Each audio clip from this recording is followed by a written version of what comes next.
1825 Pangeran Diponegoro itu memberontak Belanda dikarenakan ada praktik tanah, praktik pajak, pengambilan tanah dan campur tangan Belanda terhadap pemerintahan Diponegoro. Kemudian dikarenakan konflik tersebut, pertempuran pun berlangsung selama beberapa tahun. Belanda mengirim pasukan untuk mengejar Diponegoro hingga akhirnya pada tahun 1830 Pangeran Diponegoro tertangkap. Oke, dalam konteks sinkronik kita bisa melihat bahwa pada saat itu Jawa memiliki organisasi sosial yang kuat seperti sistem padat dan peran penting para bangsawan. Terus yang kedua, agama Islam dan budaya lokal ikut mempengaruhi semangat perlawanan terhadap Belanda. Dan yang terakhir, terdapat perlawanan terhadap kolonialisme yang melibatkan berbagai elemen masyarakat termasuk pemuka agama dan tokoh adat. Sekian itu saja dari kami mengenai kelompok 5. Terima kasih. Wassalamualaikum warahmatullahi wabarakatuh. Dengan tepuk tangannya.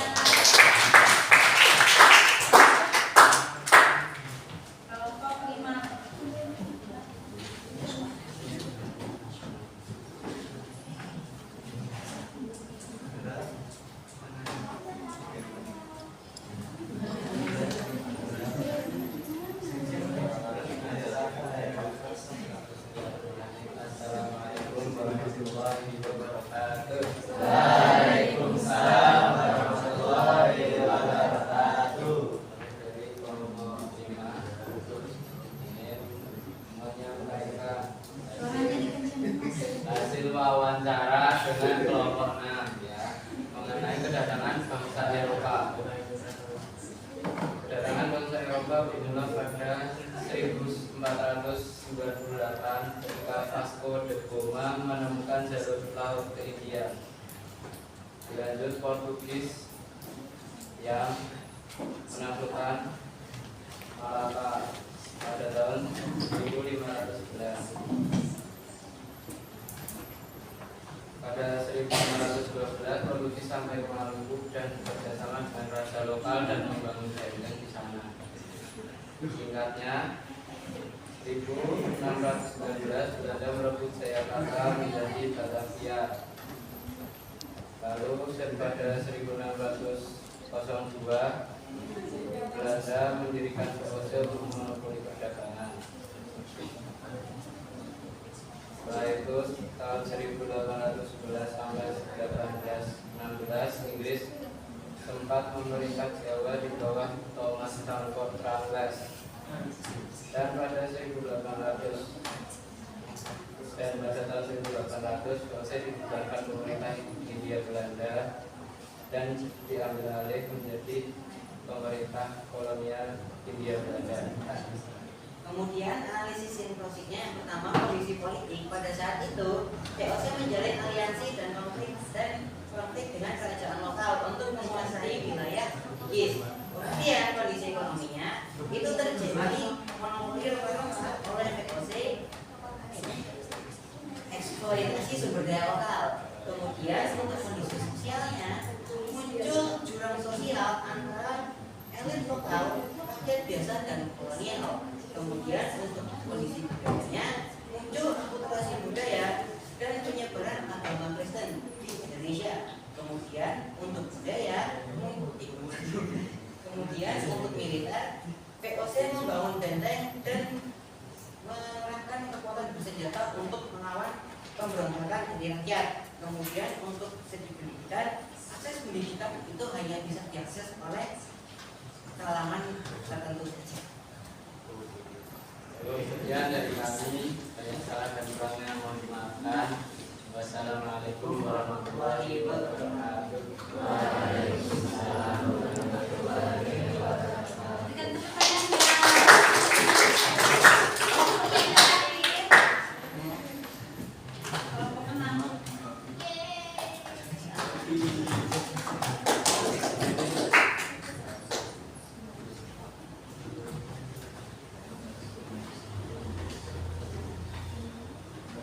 Assalamualaikum warahmatullahi wabarakatuh.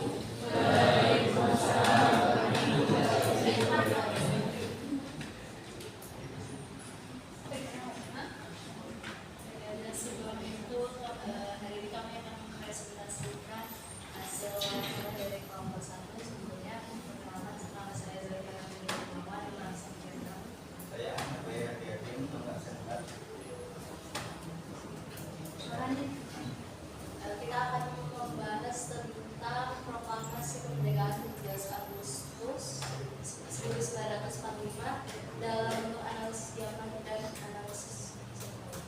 Ya, untuk analisis diakroniknya, yang pertama pada 6 Agustus 1945, Amerika Serikat atau Sekutu menjatuhkan bom atom di kota Hiroshima. Dilanjutkan pada 9 Agustus 1945, kota Nagasaki juga dibom oleh Sekutu. Kemudian pada 14 Agustus 1945, Jepang menyerah kepada Sekutu. Dan keesokan harinya pada tanggal 15 Agustus 1945, Soekarno dan Hatta pada saat kembali dari darat Vietnam membicarakan kemerdekaan dengan Panglima Jepang. Kemudian 16 Agustus 1945, karena semangat para pemuda, Soekarno dan Hatta diculik dan ke Rengas Dengklok untuk membicarakan rencana kemerdekaan. Nah, kemudian 17 Agustus 1945, proklamasi kemerdekaan Indonesia dilaksanakan di Jalan Kebangsaan Timur 56. Dan bahwa analisis simbolik, proklamasi diadakan secara mendadak, sedangkan waktu itu kondisi Indonesia pada beberapa aspek masih sangat lemah, misalnya dari segi militer, di mana bangsa Jepang itu militernya lebih kuat daripada Indonesia.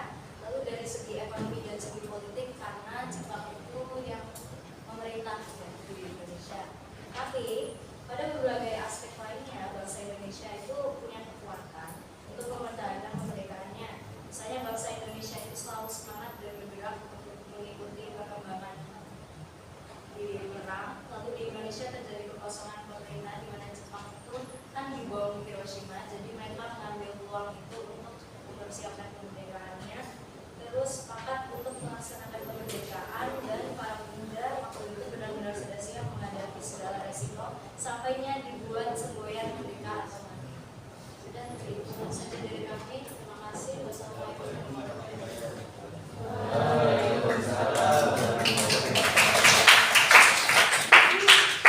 Oke, terima kasih semuanya. Boleh balik tempatnya masing-masing.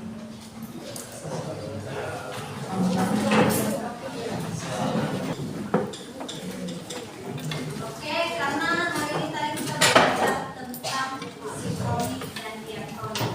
Nah, sekarang tadi ada tugas kelompok, sekarang tugas individu. Jadi berupa ulangan harian. Jadi kalian jawabannya dikasih di selembar kertas. Waktunya cuma 15 menit. Jadi soalnya ada 15. Jadi yang limanya adalah siap. Jadi pilihan ganda hanya sampai di sini, Pak.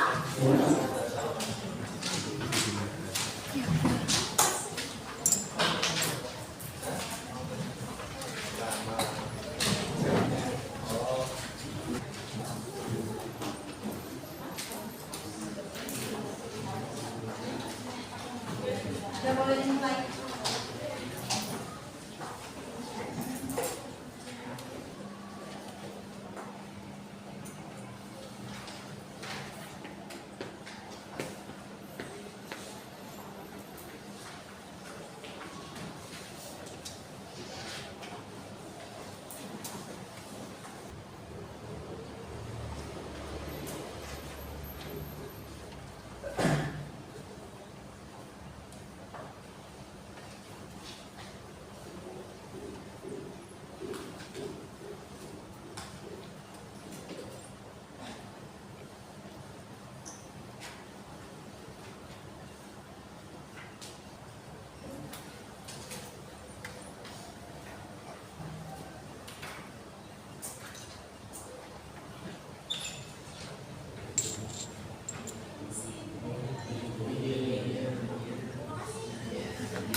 Sama soalnya.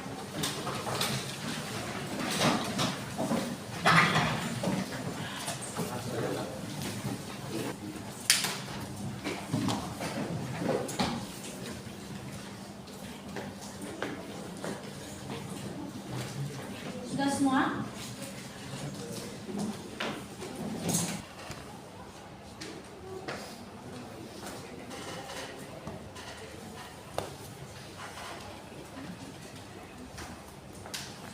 Oke. Kalau ada yang ngantuk, main strik lagi nggak? Ayo berdiri semua. Biar nggak ngantuk.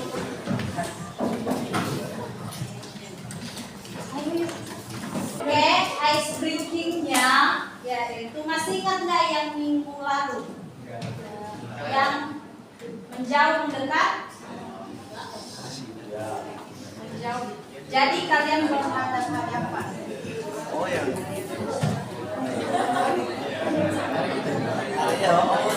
Nanti kalau ada yang kalah, apa yang menjadi refleksi hari ini? Apa yang kalian dapat dari sini? Sudah paham semuanya? Fokus yang di belakang, kok salam-salaman? Oke. Mendekat, menjauh, mendekat, menjauh, mendekat, menjauh, mendekat, tangkap.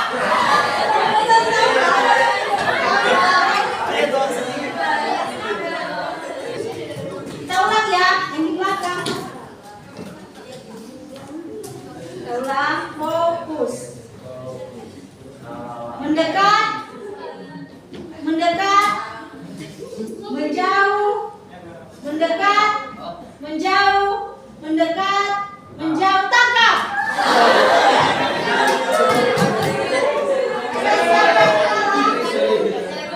Ayo dari sini siapa?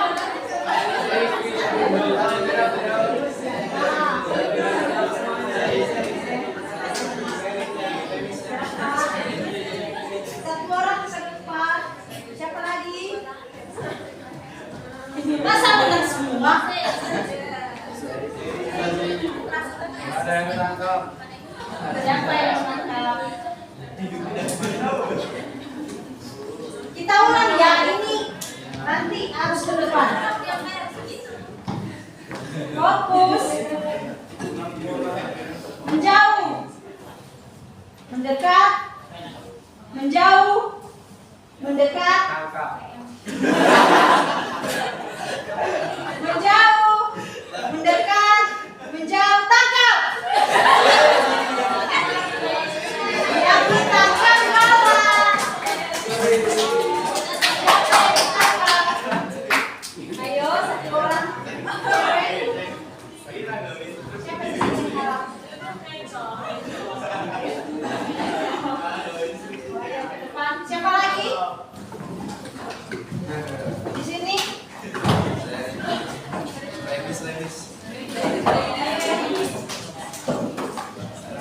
Ayo. Oke, kalau nggak ada, apa yang kalian dapat dengan materi hari ini? Ada lagi? Siapa lagi yang mau berpendapat? Boleh berdiri. Masnya yang di belakang? Boleh berdiri. Iya.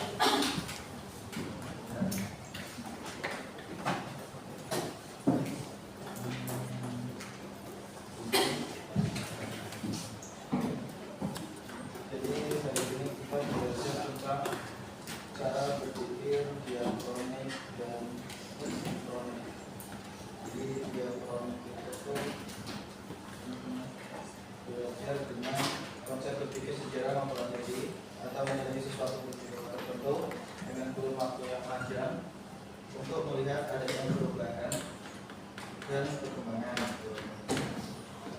Nah, ciri berpikir diakronik itu ada 5. Yang satu bersifat sejarah, itu menjelaskan tentang peristiwa dari awal hingga akhir. Yang kedua ada lebih menekankan pada proses. Yang ketiga ada cakupan kajiannya lebih luas. Yang keempat adalah mengurangi pembatasan pada waktu. 5. Terdapat konsep perbandingan dengan perbandingan artinya memiliki sifat histori. Lalu berpikir sinkronik dalam sejarah itu, secara etimologi sinkronik itu terbagi dari sin dan kronos, yaitu artinya adalah dengan waktu. Nah,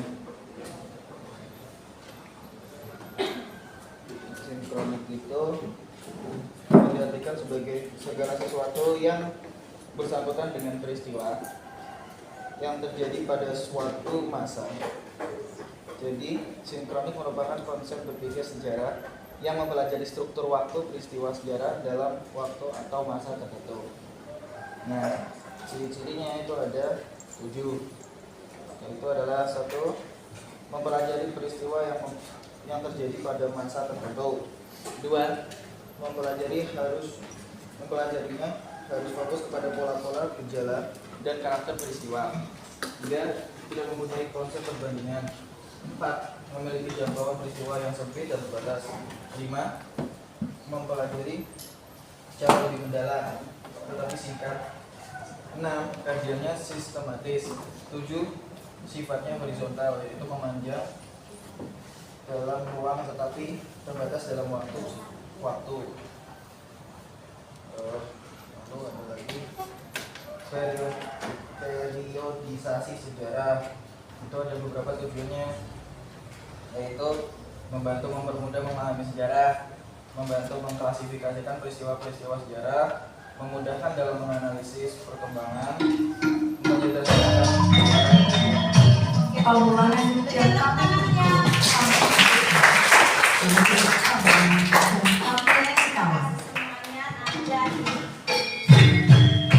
kesimpulan terkait materi hari ini adalah dapat kita melihat bahwa berpikir diakronik itu mencakup terkait dengan adanya waktu dan memiliki ruang yang sempit. Kemudian dari sinkronik tersendiri memiliki cakupan ruang yang luas tetapi waktunya sempit. Jadi sejarah juga harus mencakup yang namanya berpikir diakronik dan juga sinkronik, karena itu mencakup semua hal yang penting yang mempengaruhi peristiwa sejarah. Sampai di sini paham? Oke, sekian mata pelajaran hari ini. Minggu depan kita lanjutkan. Jadi karena udah selesai jam apelnya, jadi Ibu harap semoga kalian juga bisa belajar dengan sungguh-sungguh terkait dengan materi yang kita pelajari hari ini. Dapat kalian bisa berpikir lebih jernih lagi, berpikir lebih kritis lagi buat kedepannya. Nah, sebelum kita mengakhirinya, ada baiknya kita berdoa terlebih dahulu. Siapa yang memimpin kita dalam doa? Yang semangat. Mungkin masnya yang di depan yang pegang HP. Ya teman-teman, sebelum kita tutup pelajaran pada pagi ini, mari kita mulai.